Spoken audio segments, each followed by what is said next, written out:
by Mr. Don Pepper, author, keynote speaker, founding partner of Pepper and Roger Group. Now we are going to discuss about business relationship with a presentation by Don Pepper about extreme trust competition in the age of empower customer. As you know, Don is recognized more than 20 years as one of the world's leading authorities on customer focused on business. Don Pepper is an acclaimed author, founding partner of the Pepper and Resource Group, the world's premier customer-centric manager custom firm. He has popular voice in the worldwide media and rise frequently as the true leader of the boss LinkedIn.com and FastCompany.com. Kính thưa toàn thể quý vị, chào mừng tất cả quý vị đã quay trở lại buổi thảo ngày hôm nay. Và ngay bây giờ chúng ta hãy cùng đến với bài phát biểu của ông Don Pepper, tác giả, diễn giả đồng sáng lập tập đoàn Pepper and Roger, với bài phát biểu Niềm tin tuyệt đối cạnh tranh trong kỷ nguyên khách hàng lên ngôi. And now, please give a big applause to welcome Don Pepper. Go on to the stage.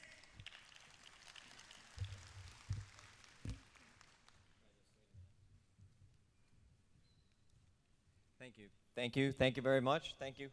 You know, I'm always intimidated when I come to an international group like this, especially one. This is a very rich conference, very, very well attended, and I am delighted that you had me here. But I feel intimidated because I don't speak any languages, you know. Everybody here probably speaks 2 or 3, but I just, you know, in the United States, if you speak more than one language, if you speak 2 languages, there's a special word. We call you bilingual. Bilingual. You speak more than 2 languages, then you're multilingual. But if you speak just one language, you're American. That's me.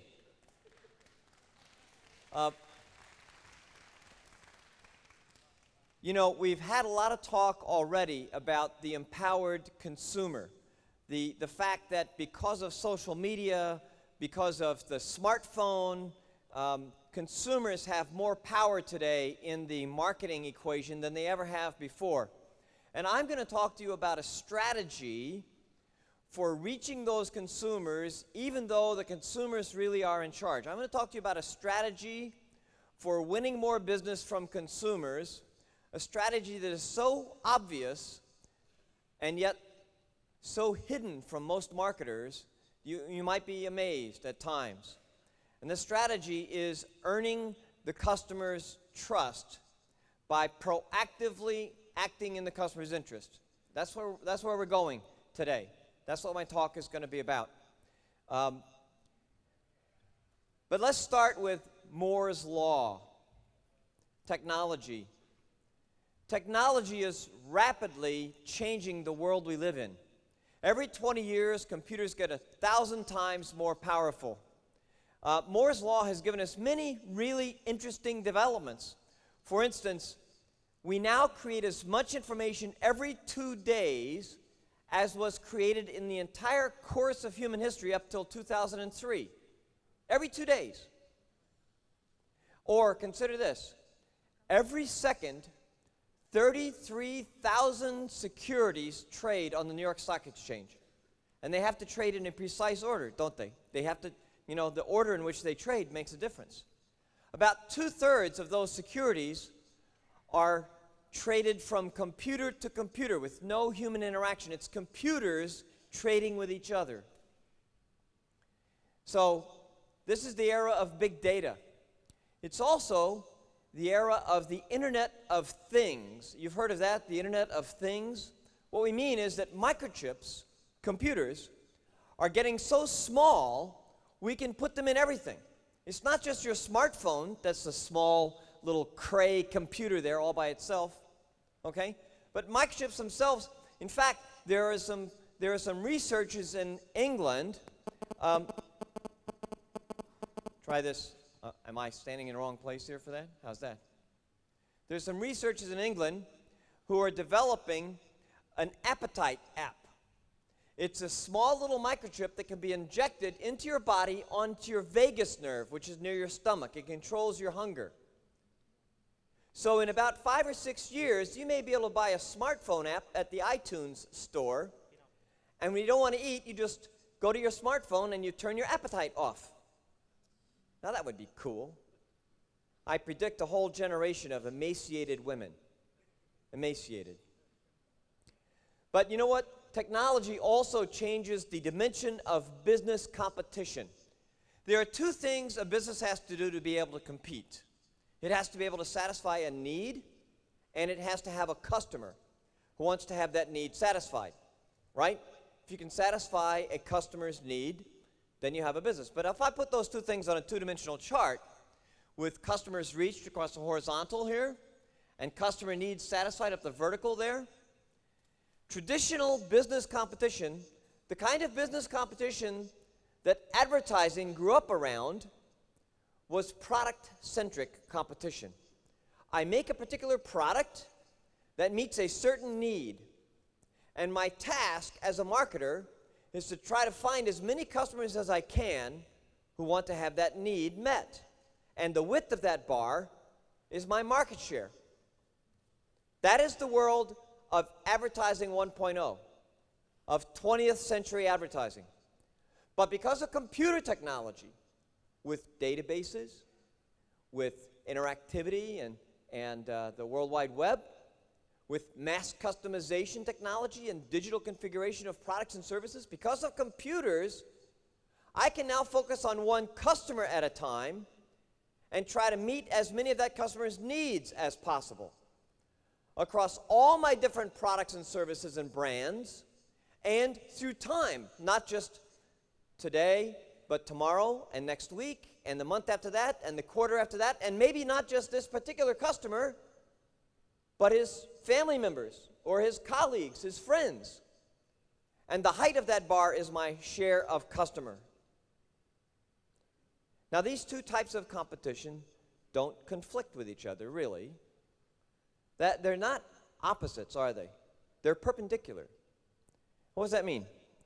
Well, that means that the strategies that I employ to acquire more customers, those strategies are largely different from, and for the most part, they are irrelevant to the strategies I employ to grow my customers bigger and keep them longer and longer. Okay? Share of customer, share of market. Different strategies. But you know what? To practice customer centricity, to be a customer-centric marketer, I have to treat different customers differently. When I treat you different from him, different from her, different from him, based on what I think I know about you, that is customer-centric. That's one-to-one marketing. That's CRM. In fact, that's probably the shortest possible definition of customer relationship management, treating different customers differently. Any business that's doing that needs CRM software, needs the processes and systems to be able to do that. That's almost definition of CRM. But of course, there's another very important issue involved, and that is that relationships are required. That's the middle name of customer centricity, customer relationship management, relationships. Why are relationships required with customers? Why can't you just treat different customers differently? The relationships are required because customers have memories. They remember you. Customers remember you. You can remember them or not, but they remember you. So how you treat a customer today has an effect on how that customer feels about you tomorrow. This is very different from product-centric, product-centric competition. How you treat products today has nothing to do with their value tomorrow, but how you treat customers today has everything to do with their value tomorrow. It's very different. Examples of customer relationship management are all around us. Amazon is a great example. Amazon, great example.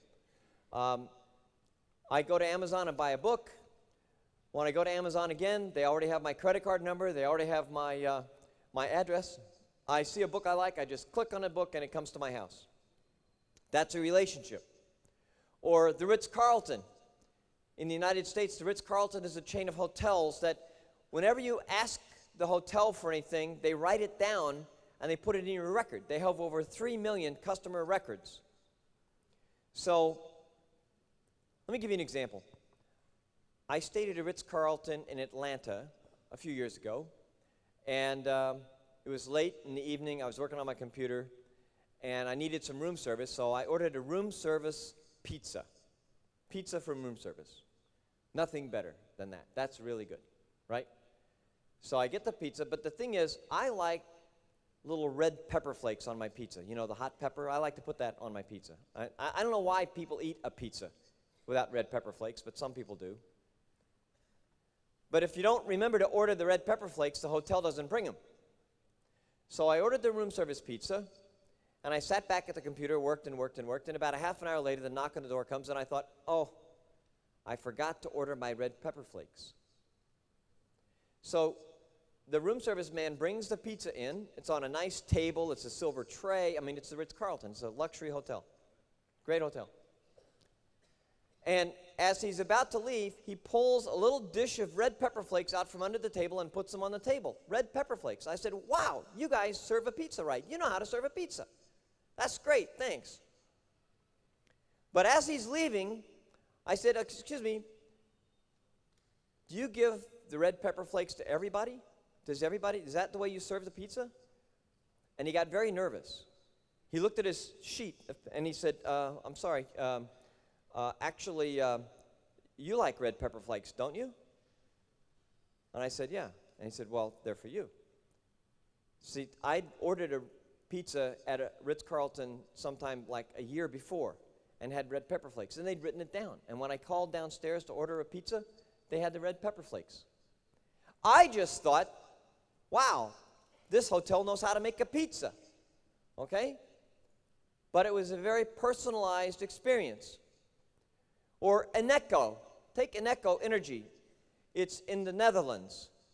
It sells natural gas in a deregulated environment. Price goes up and down. It's competitive. They have to compete for customers every month. Now, maybe in your business, whether you're in banking or telecom, you may sometimes have the feeling that your business is commodity-like, that it's like a commodity, that your competitors are always matching your prices. But you know what? If you sold natural gas, that really is a commodity. Nobody wants customized natural gas. No market for it. So Eneco is in a terrible business. They're in a commodity business where they compete solely on price. Every month, their large customers give them a call. What's your price this month? And if it's the lowest price, we'll buy from you again this month. If it's not the lowest price, we'll give you a chance next month. I don't know about you, but I would lose sleep if I had that business. That's an awful business. So Eneco wanted to figure out how they could engage their customers, at least their largest customers, in relationships in some manner to get out of this price fix that they were in. But what they did was they stepped back from the product they're selling, which is natural gas, and they looked at the problem they were solving for their different clients.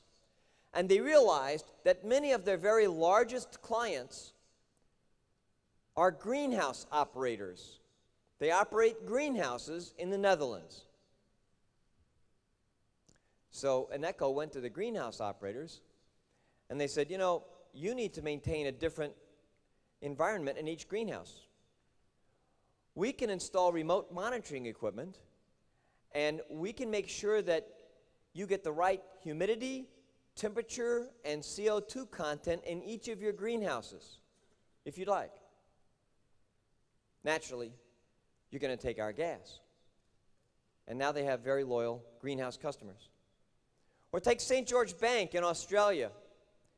A few years ago, I was at St. George Bank, and I heard about a new program they had. The program works like this. If you put your cash card in a St. George Bank ATM and you're a St. George Bank customer, after you put your PIN code in, the ATM says, "Welcome back, Mr. Peppers. Would you like your usual $100 cash? Yes or no?" Okay? If I push yes, I get my $100, no receipt, I go. If I push no, I can get a receipt. I can get more money than $100 or less. I can deposit checks. I can transfer money. I can do everything else.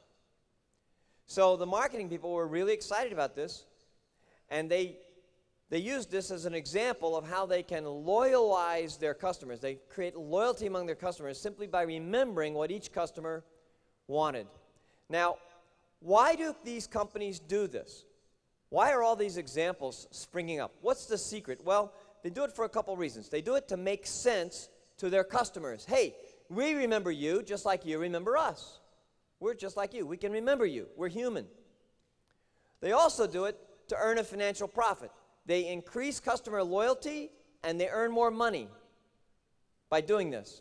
But they also do it to eliminate waste and duplication of effort. They do it to reduce costs. In the afternoon in Australia at St. George Bank, I visited with the technology guys. The CIO was in the meeting, and I complimented him on the system he had to put together so that the St. George Bank ATMs remembered what individual customers had asked for the last time. I thought that was really novel. And the marketing people were very, very happy about this because it increased customer loyalty. And the CIO said, "What? Did they tell you that's why we did this?" No, no, that's not why we did this. We didn't do it for customer loyalty. I said, "Really?" He said, "No, no." I said, "Well, why did you do it?" He said, "We did it because real estate for ATMs in Sydney, Australia is very expensive, very difficult to come by. This way, when we put an ATM in place, it serves a lot more people in the same amount of time." Now, who was right? They were both right. See, the thing is, there are two benefits of CRM. Yes, you get a more satisfied customer with greater cross-selling, more loyalty, more referrals, but also you reduce your costs. There's less wasted effort. If by using computers, I give you what you want and you what you want, I don't have to make a whole bunch of products and hope that you'll choose one of them. And you get exactly what you want. Less wasted effort on the customer's part and less wasted effort on the company's part. So what does a relationship with a customer really involve? Well, interaction occurs. A relationship is interactive by nature. It's interactive, right? And this interaction creates an iterative relationship. What I mean by that is the relationship can get stronger and stronger because every relationship develops a context over time. A context. I heard Nicholas Negroponte once give an example of context. Let me just repeat his example. He said, imagine that you're listening in on a husband and wife having a conversation over breakfast one morning in their house. And you're just listening to this conversation. The conversation goes like this. "Honey, where'd you hide it?" "Dear, it is in the same place it always was." "I looked." "Well, look again, you'll find it." "Okay." What were they talking about? We don't know, do we? But they know. In fact, all the information in that conversation is in the context of the dozens of previous conversations they've had about whatever it is. When I click on a book at Amazon.com and it comes to my house, all the information in that interaction is in the context of my relationship with Amazon. And the richer that context is, the more loyal I'm going to be to Amazon. Because it's less trouble to keep buying from them than to try to reinvent that context somewhere else. That's the power of individual customer relationships. Every relationship is different, and successful relationships generate more customer trust. You know, customer trust has always been important. And we've done a lot of work, Martha Rogers and I have done a lot of work looking into this issue of trust. And there are a number of business authors who've written about it. Most business authors, when they break down the idea of customer trust, they talk about it in two things. They talk about it in terms of two things. In order for the customer to trust you, the customers think that you have good intentions, that you're not intending to lie to the customer in order to take their money, okay? That you have their interest at heart, okay? That you have good intentions. But also, the customer has to think that you are competent to carry out those intentions. It does you no good as a customer if I have the best intentions of the world if I can't deliver a product on time or if it's not a good quality product. Okay? So both those things are important, intentions and competence. You could think of competence as doing things right. Do you do things right? Right? And good intentions is doing the right thing. Do you do the right thing, or are you trying to con me into buying something I don't want or getting something I don't need? Now, go back to Moore's Law. Every 20 years, computers get 1,000 times more powerful. Moore's Law has a corollary. It's colloquially known sometimes as Zuckerberg's Law. Every 20 years, we interact 1,000 times more with others. You think of your life today, compare it to 1993, before you carried a phone on you, before your company maybe had email, before you had broadband, okay? Before YouTube and Google and Facebook and LinkedIn, before status updates and videos online. You interact about 1,000 times more today than you did in 1993. And your children, 20 years from now, they will interact about 1,000 times as much as you do today. As John Merrifield said this morning, we are inundated in this information. We're inundated. We're bombarded by messages, mostly inbound messages, all right? But you know what? The more we interact, the more trust we demand. Because why? Because trust is what makes interactions efficient. It's such a hassle when I get a message and I don't trust it. It's a problem. I want a frictionless experience. I don't want to have to take time to check sources or to call the lawyer or to do my due diligence. If I trust the interactor that I'm dealing with, I don't have to do any of that. My life is a lot faster. It's more efficient. We use trust as a filter. We filter this avalanche of information that's coming at us. We filter it with trust. Let me give you an example. When you get into work in the morning and you have 50 inbound email messages, what's the first thing you do? Come on. We all know, right? Delete. Delete, delete, delete, delete, delete, delete. You delete the messages that are from marketers, from people wanting to sell something, from people who are marketing to you in order to profit themselves. You delete the stuff that you don't trust. You use trust as a filter. Not that they're dishonest, but they don't have your interests at heart. They're trying to sell you something. They're trying to talk you into something.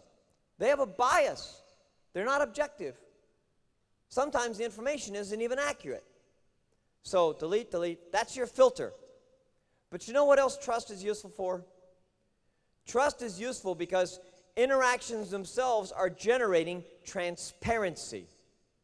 If you're not very trustworthy, you're going to be outed. It's not going to be long before somebody will find out. And then everybody in the world will know. Okay? Whether you're talking about WikiLeaks or the Arab Spring, okay? Or maybe you're talking about a bunch of baggage handlers manhandling guitars out on the airport tarmac, like United Breaks Guitars. Or maybe you're talking about a Comcast sales rep asleep and snoring on a customer's couch. both of which went up on YouTube videos with very popular readings. Anything anybody in the world knows today, everyone in the world can know tomorrow. This is the first time in history that this has been true. This is the first time in history it's ever happened. Okay? So, untrustworthy behavior will be exposed much more rapidly than it used to be. Make a mistake, and it's out there. So Martha and I think that consumers are beginning to hold businesses to a higher standard. It's no longer sufficient simply to refrain from cheating or stealing from your customers. Instead, consumers expect you to be proactively trustworthy. Proactively trustworthy. Martha and I call this trustability. In English, in the English language, the word trustability is a synonym with the word trustworthiness. Trustworthiness and trustability they can be used interchangeably. But in English, very few people ever use the word trustability or trustable. They always use trustworthy and trustworthiness. So when Martha and I wrote our book, we have colonized the word trustability and trustable. And when we use those words, we mean proactively trustworthy. Proactive trust. Extreme trust is trustability. That's what we're talking about, okay? You get the difference? When you're proactively protecting your customer's interests. Let me give you some examples of proactive trustworthiness or extreme trust or trustability. Amazon, one of my favorite examples of all time. I buy a lot of books from Amazon, lots and lots. You know, when I'm online, I'm looking at a story and I see a book reference, a new book that I don't have yet. I go right to Amazon, I click on it, it comes to my house.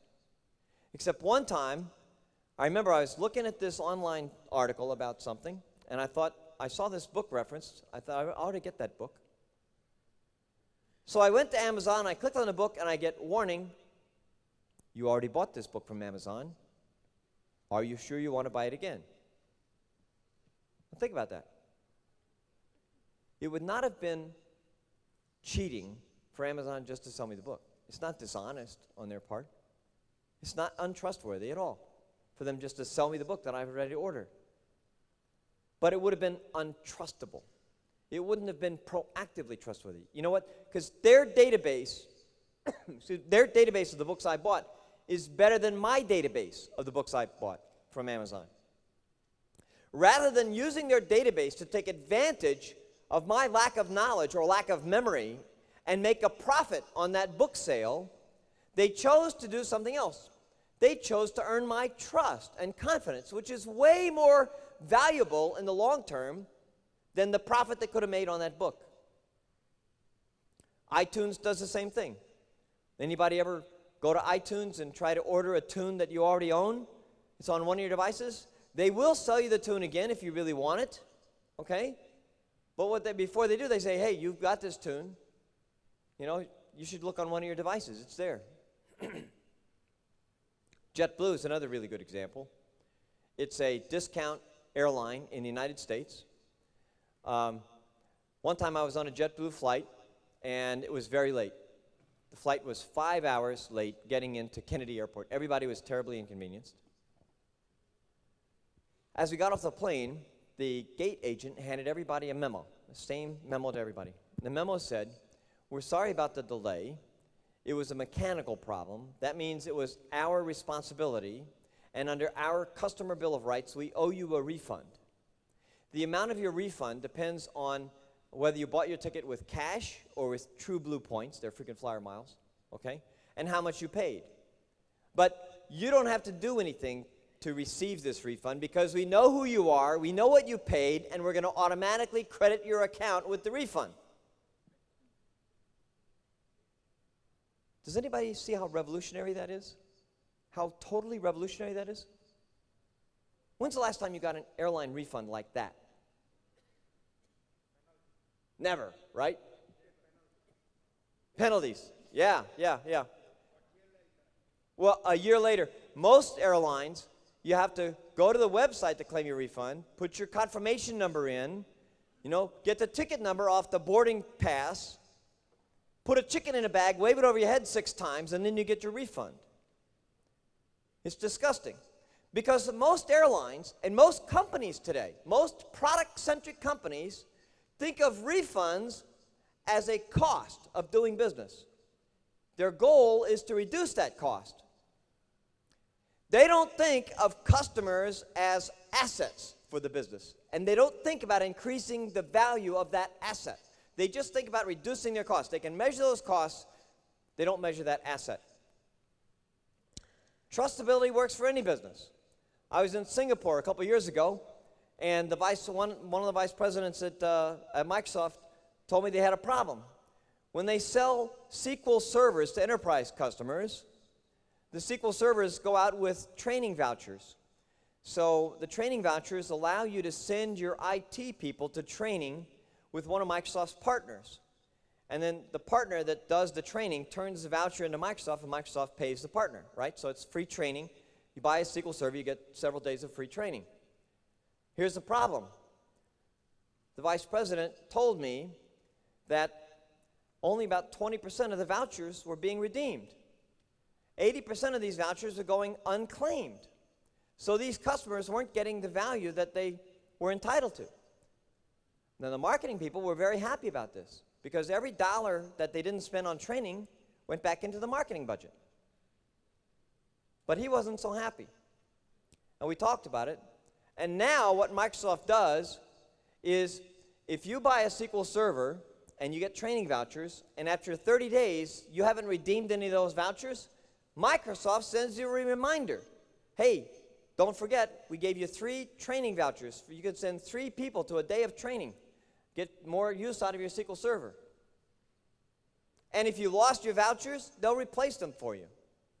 And now the redemption rate is close to 60%. And yes, it costs Microsoft money to do that. It costs them money in the short term, but in the long term, it gains customer trust. Or consider Jackie Lawson e-cards. Jackie Lawson is an online service, and you can get customized e-cards for anniversaries and birthdays or just any special occasion or non-special occasion you want. You log on to JackieLawson.com, and she keeps a record of all your transactions. It costs money. It costs like $15 a year, almost. British company, she charges in pounds, but it's about $15 a year. She takes your credit card, and then that gives you all the free e-cards that you want. And they automatically renew your credit card. Except 30 days before they're going to renew your credit card, they send you an email reminding you, don't forget, we're going to renew your Jackie Lawson subscription. Okay, it's $14.87, whatever, all right? Unless you tell us no, that's what we're going to, so they remind you. Most companies like that wouldn't do that at all. Magazines, other companies, they just hope that you forget that you subscribed. They hope you forget. They make money that way. Or Syngenta in the agrochemical business, selling to farmers.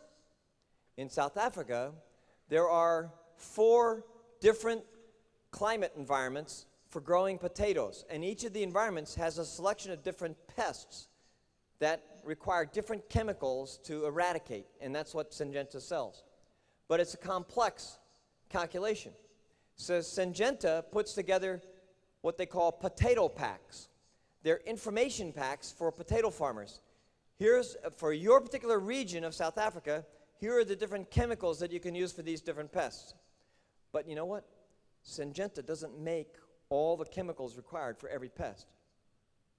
And wherever a competitive product is better at eradicating a pest, Syngenta recommends it to its customers, its own customers. It recommends a competitive product for this kind of pest. They've immediately gained the trust of the potato farmers. Or one more example, home building. In the United States, in some states, if you're a home builder, you're required to warranty the home for 12 months. That is, for 12 months, if anything goes wrong with the home builder is responsible for fixing it. So my wife and I, we built a home in Connecticut a few years ago. And it was a nice home. We'd been in it for a while. And 11 months after we moved in, I got a call from the builder. Mr. Peppers, your warranty is up in 30 days. So why don't we send a team over to your house right now? We'll go through your house. We'll look for anything that we should repair while the warranty is still in place. It's on our nickel. How cool is that? Now, it costs him money to do this. So I asked him, Jason, why do you call your customers like this? It costs money. Wouldn't it be a smarter thing just to hope that they don't remember that the warranty is up and then you don't have to make all these repairs? And he said, no, it is. You know, we actually, it does cost us money. He said, but we get about 50% more referrals from our customers than our competitors do. And it's built our business. He's a smart guy. He's a smart guy. He's not stupid. He's not stupid. He's a heck of a lot smarter than these smart guys who hunker down and wait for customers not to notice. So, extreme trust. Doing things right, doing the right thing proactively. And extreme trust comes from empathy. Empathy. Empathy means you're applying the principle of reciprocity. In the Christian religion, the principle of reciprocity is known as the golden rule. Do unto others as you would have them do unto you. That's the golden rule. But the principle of reciprocity is found in every major religion, and every ethical philosophy has the principle of reciprocity. It's ethical for you if it would be ethical for someone else. It's appropriate for you to treat someone this way if you wouldn't mind being treated this way yourself. Don't do something to somebody else that you wouldn't want someone to do to you. That's the principle of reciprocity. USAA became the icon of customer service in the financial services business in the United States by applying the principle of reciprocity. Yes, they have new computer systems, they had new hiring policies, they had new transactional policies, but the way they made their mark in the financial services world is every person at USAA knows that our job, our mission as a business is to deal with the customer exactly the way we would like to be dealt with if we were the customer. Or what would you tell your mother if they were on the other line of the phone with you, okay? If they were the customer, what would you do for your mother or your dad or your brother? That's the principle of reciprocity. And you know what? Empathy like that, that's a deeply human instinct. Empathy is something that makes us human.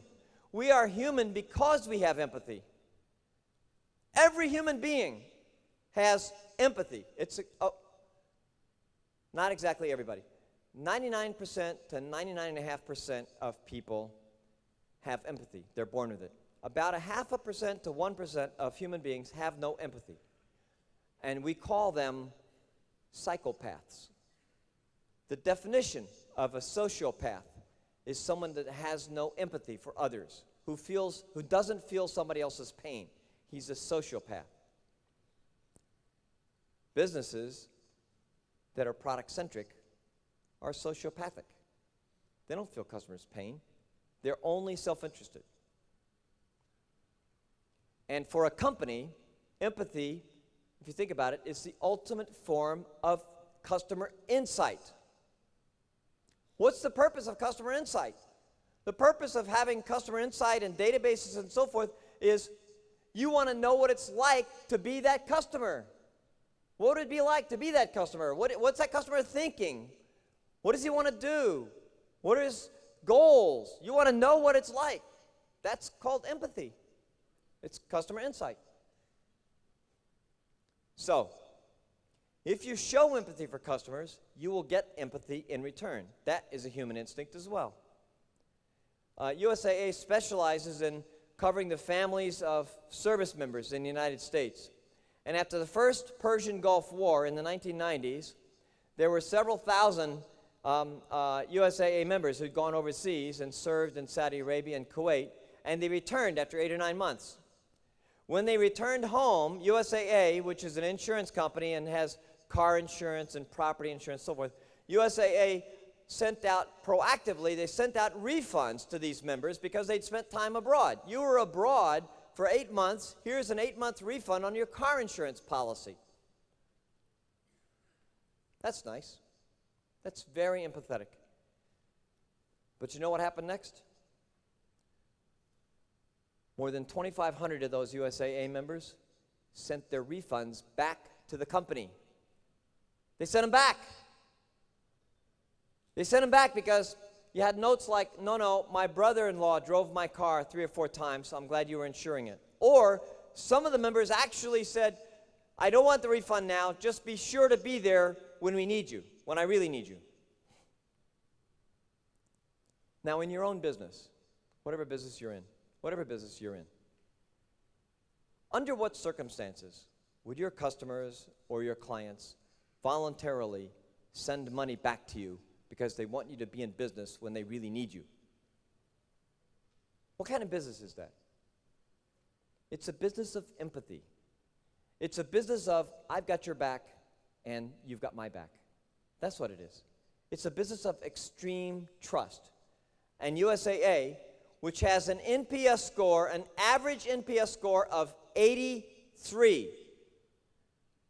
We all know NPS, right? 83. That's like unheard of. It's unheard of. My parent company, Teletech, we have a lot of call centers in the Philippines. We have call centers all over the world. One of our clients is USAA. A lot of times we answer the phone for USAA. Our contract with USAA has a penalty clause if our NPS drops below 89. That's amazing that you have a company that has that much customer service.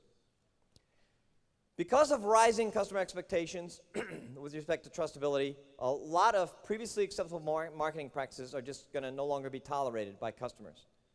So profiting from a customer's errors or lack of knowledge, untrustable. Failing to notify that a price is going up or a warranty is about to expire, untrustable. Fooling or tricking customers into paying a higher price than they needed to or whatever, untrustable. The problem is that many product-centric business models are inherently untrustworthy. That is, they're inherently based on the idea of taking money from customers when they aren't looking or when they aren't paying attention. Credit cards. If you are a marginally sophisticated consumer who can never resist temptation, you always spend more than you can afford, okay? You borrow money from a credit card at an exorbitant rate for an unsecured loan. You frequently pay your bill late and incur late fees. You are the credit card company's most valuable customer. I don't think that is a viable business model for the long term. I just don't think that's viable, not in the long term. You know? In the United States, in the credit card industry, the credit card people, they have a word, a special word, for those customers who buy a lot on their credit card, but every month pay their bill in full, okay, and never incur a late fee. Do you know what they call those customers? Deadbeats. Deadbeats. Can you imagine that? Deadbeats. Or mobile telecom. Raise your hand if you're confident you are on the correct calling plan for the mobile phone you have on your person. Everybody? Anybody? There's the mobile phone guys right there, right? Or service agreements. Next time you go into a big consumer electronics store and you buy a flat screen TV for $1,500 US, and you're going to the checkout counter, and the sales guy says, now, would you like to buy the extra 3-year all-inclusive warranty? The service agreement's only another $320. When he asks you that, do me a favor. Look him in the eye. Don't let him look away. And look him in the eye and say, I don't know, it's a brand new television. If you were me, would you buy the warranty? he's almost certainly going to look away, embarrassed, because he knows that those warranties are 90% margin to the retail stores. You might as well flush your money down the toilet, 90% of it. Or retail banks. I don't know about retail banks in Vietnam or the rest of Asia, but in the United States, one of the main reasons retail banks encouraged the more widespread use of debit cards was because the more a customer uses a debit card, the more likely it was that they would unintentionally overdraw their account and incur an insufficient fees charge, insufficient funds charge, NSF. In other words, use of debit cards is being encouraged in order to encourage overdraft fees. 40% of retail bank income in the United States now is fees charged to customers, mostly for mistakes. Many of those mistakes are being actively encouraged by the banks. Or gift cards. Did you get a gift card for your birthday or for the New Year's? Anything? You ever give one? Well, you know why retailers like you to give out gift cards, right? Yeah, because 10 to 15% of gift cards are never redeemed. So when you go into a retailer and you buy them a gift card for $50, it's actually better than cash. All these practices are endangered by this new dynamic of extreme trust. We are in the age of transparency. 83% of consumers trust the opinions of their friends. More than half of consumers trust the opinions of complete strangers whose reviews they read online. Bad news for the advertising business. Only about 14% of consumers in this survey trust advertising. Why? Because advertising is biased. Advertising, the reason you pay money to put an ad in front of a consumer is to get that consumer to pay you money. Okay? It's a business proposition. All right? And consumers, they're not stupid. They know this. They know it. They know that's why you bought the advertising budget. And they may rely on your advertising for information, but they don't rely on you for an objective opinion about a product's worthiness. And they know damn well that if your product has a flaw, it's not going to be in your ad. It might be in somebody's review, it might be in a friend's opinion, but it's not going to be in your ad. Transparency like this is a disinfectant for business, like methylate or iodine. And you know about those disinfectants? They clean things up, but first, they sting. They sting like hell. When you screw up today, the news is permanent. As one advertising agency, WAG, said, you can't un-Google yourself. Once you go into the Google Book of Life, you're there forever. You know what? 100 years from now, my great-grandchildren will be able to dig into YouTube archives and find the United Breaks Guitars video if they want to. It's there forever. It'll be there forever. Or, as one blogger put it a little more picturesquely, dude, you can't take something bad off the internet.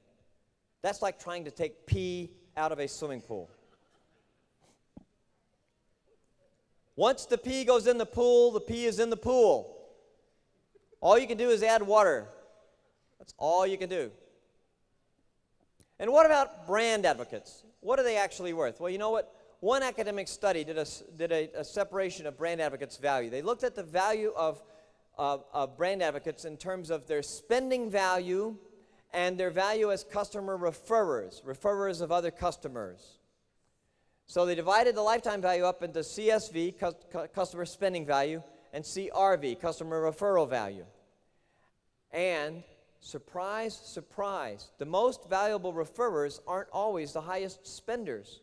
In fact, what they found was, here's a bar chart of spenders, here's the high spenders, and here's the high referrers. This is for the telecom company they looked at. They also looked at a financial services company, had the same kind of pattern. Why would that be? Why wouldn't the highest spenders, I mean, they're buying so much, they must be so loyal, why wouldn't the highest spenders also be the best referrers? Why is that? Well, what makes a good customer referrer? You see, the value of a customer referrer is what his authority is with his peers, what his expertise is with his friends and his colleagues, right? Okay? A customer's value as a reference is primarily due to his credibility. He's an expert. And credibility is not a matter of how much he spends. Yes, he has to spend something, okay? But he doesn't have to be the highest spender. He just has to have good experience and a reputation for honesty and knowledge. There's a lesson here. In the advertising business, we need to design our value proposition for knowledgeable customers. You need to sell to the most knowledgeable customers your clients have. That's the way to run advertising. That's the way to get referrals. That's the way to appeal to the empowered consumer. Do you allow reviews on your website? Now, most of us are agencies. But ask your clients this, whether they allow their consumer customers